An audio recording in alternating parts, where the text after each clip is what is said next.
Understanding the phrase, unplug.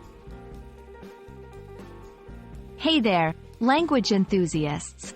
Today, we're diving deep into the phrase, unplug. If you've ever wondered about its meanings and usage, you're in the right place. Let's get started. Unplug originally comes from a very straightforward physical action. Imagine you have a device that's connected to an electrical outlet. When you remove or disconnect it from the power source, you're essentially unplugging it. So, the literal meaning is about disconnecting something from its power source. In modern language, unplug has taken on broader, more figurative meanings. Here are a few. 1. Digital detox. In today's digital age, to unplug often refers to taking a break from electronic devices and the internet. E.g., I need to unplug for a weekend and stay away from my phone and computer. 2. Relaxation.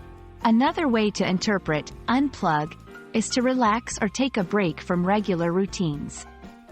E.g., after a long week at work, I need to unplug and just read a book. 3. Disengaging from stress. Sometimes, unplug signifies stepping back from stressful situations or environments. E.g., the city life can be overwhelming. Sometimes you just need to unplug and go on a vacation.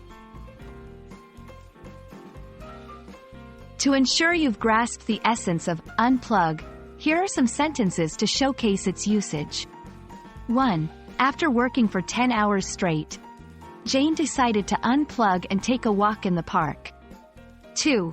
Every once in a while, it's healthy to unplug from social media and enjoy the real world. 3. Our devices need to charge. And so do we. Remember to unplug and recharge your own batteries too. There you have it. From power sockets to personal well-being, unplug is a versatile word with both literal and figurative meanings. We hope this explanation has illuminated its nuances for you. Until next time, remember to occasionally unplug and enjoy the world around you.